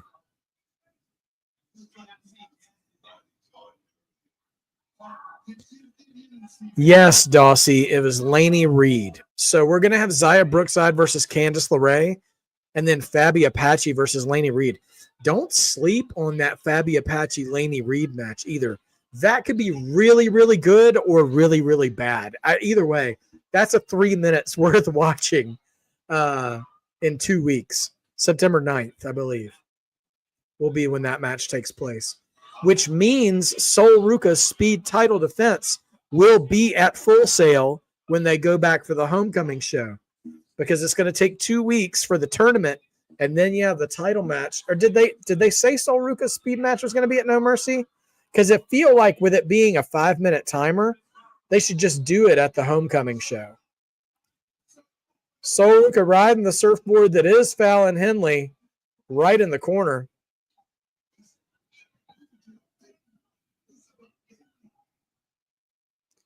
Yeah, Sol and Zaria are great together. I honestly, we're kind of hoping they they had beaten Judgment Day back at Evolution. But Charlotte and Alexa, I know they've got a story going. Oh, Laney Reed is here, and she's watching from the balcony.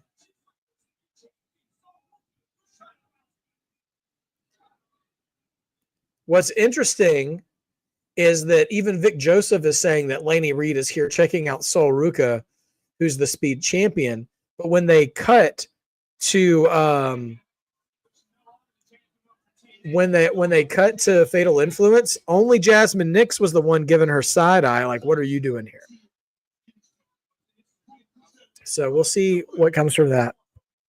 I don't think they should be doing that at No Mercy. I think they should do that match at Full Sail.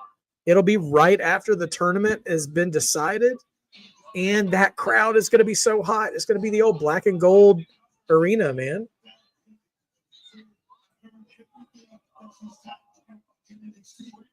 And if they got, say, Zaruca versus Candice LeRae, come on, man.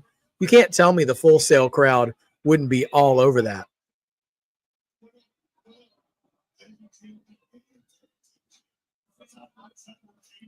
Does anybody remember the movie Annie from like all the way back? Well, you had two versions of Annie. You had this most recent one that Jamie Foxx was in, and then in the early 80s there was a version of Annie that had a bunch of people in it, and there was a villain in Annie who was like the foster mother. J.C. Jane's makeup reminds me of the foster mother from Annie, back when Carol Burnett played her in the early 80s. Like, something about her facial expressions when she really crashes out. I'm like, little girls. Anyway, I can't tell you what it's about that. Laney Reed needs to remember that she could be on camera at any time. They just cut back to her standing on the balcony, and she looked so bored. If you're going to be on TV, honey, you got to remember to have your TV face on. Backslide from Zaruca, but nope. Oh, kick misses from Fallon Henley. Roll up. Nope. Oh, face smasher. All these ladies are taking turns trying to dance like Lola Vice, and none of them have the dimensions for Lola Vice's dance. It's the nicest way I can put it. That's what I've been saying, George. That's what I've been saying. Laney Reed could replace Jasmine Nix.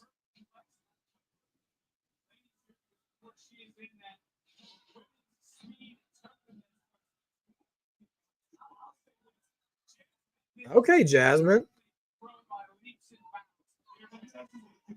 She had rolling. So I'm just letting y'all know. She had rolling perfect plexus. And now she's, I don't even know what you call it. It looks kind of like a Muda lock, but she doesn't have the legs wrapped. It's just the bridging neck lock. And, of course, she gets out of it now that they're back from commercial.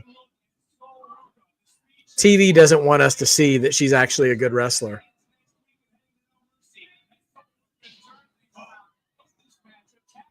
Yes, Dulcie. It's a hard knock life for us. It's a hard knock life for us. Long before Jay-Z got his hands on it. Oh, JC pulls Lola off the apron. Throws her right into the stairs. Yeah, we're wrapping up. We're in the last 10 minutes of the show. John Brooks has to have a question. What does Roxanne do now that she's lost to Rhea Ripley? I mean, she just keeps on plugging away. I mean, she's very much involved in the Judgment Day story. And I think she'll have that to work with until Liv Morgan comes back. So I'm not worried about Roxanne's wins and losses right now. As long as she gets her TV time. Because I like her being a part of the show. Man, double flapjack. Oh, wow. JC Jane blind tags. Knee to the face.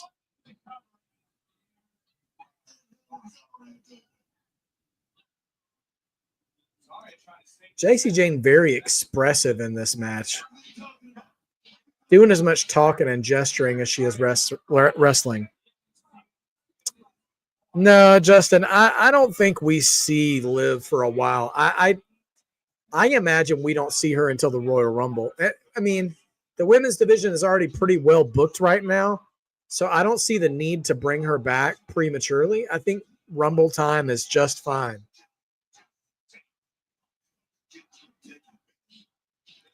And honestly, I'd rather not know when she comes back. I want it to be a surprise. All right, Zaria's in with a hot tag now, and she's kicking and clotheslining and headbutting. And she's straight up handling Fallon and JC here. Double clothesline, misses them both, eats a super kick from JC. Where is Jasmine Nix, though? Oh, Zaria reverses a double suplex with 2 suplexes of her own. And now Jasmine's been tagged in, and it's Jasmine and Zaria one-on-one. Springboard, she's caught in midair into a back suplex. Laid out in the corner. Tag into Zaruca. Jasmine still, we're about to get that handstand splash. Down she goes. Fallon interrupts the pin, though. Dro, the main event is a 6-woman tag, all of Fatal Influence against Zaruca, Zaria, and Lola Vice. Zaruca and JC Jane going at each other, double clothesline down. Lola Vice has been down for a while, ever since JC Jane threw her into the steps. She's finally climbing up onto the apron. It's been several minutes, though, she's been down. So it looks like we're going to get 2 hot tag spots. Okay, Lola's back up now, calling for the tag from Zaruca. And I think Jasmine is still the legal woman. All right, Lola's in now. Taking on all 3 of Fatal Influence. Spin kicks for everybody. And Lola's unloading on JC. And now Jasmine draws her wrath and gets a bunch of kicks too. We're about to see a couple hip attacks, ladies and gentlemen. Get ready.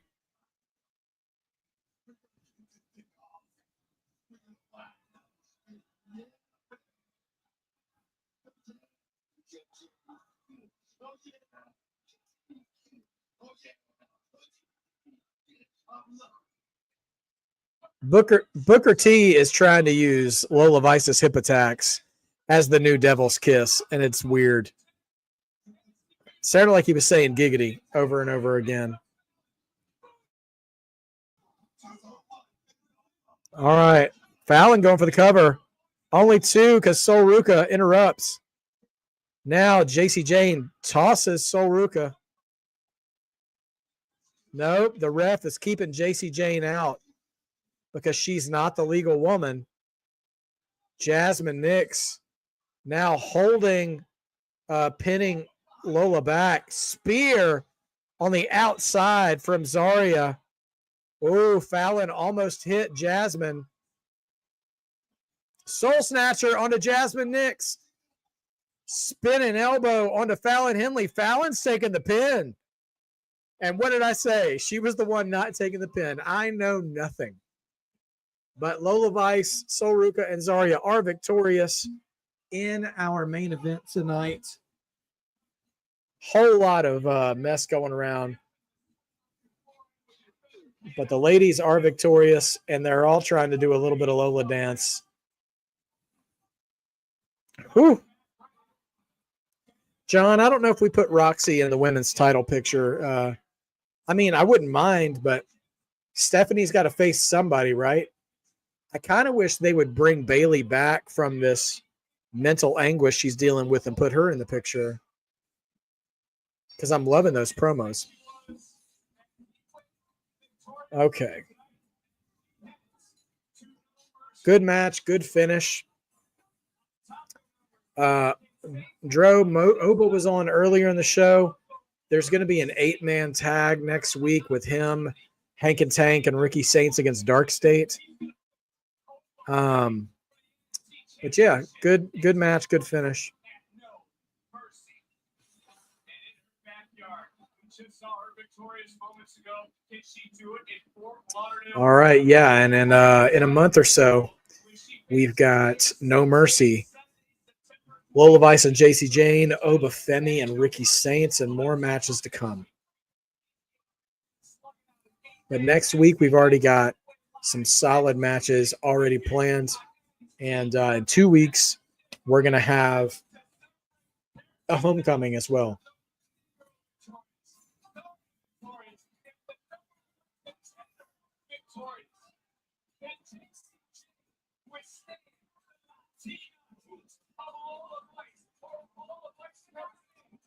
Okay. Our heroes celebrating to end the show as Fatal Influence looking pretty sour. So, all right, George giving NXT a solid 8.5, another 8.5 from Anthony Ashley. I think that's a pretty good rating for tonight. 8.5 is a good spot. We had some really entertaining matches. We have some booking to the future, of course.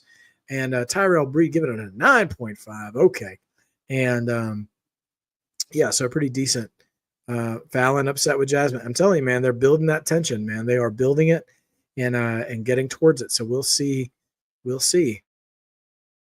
what comes of it all.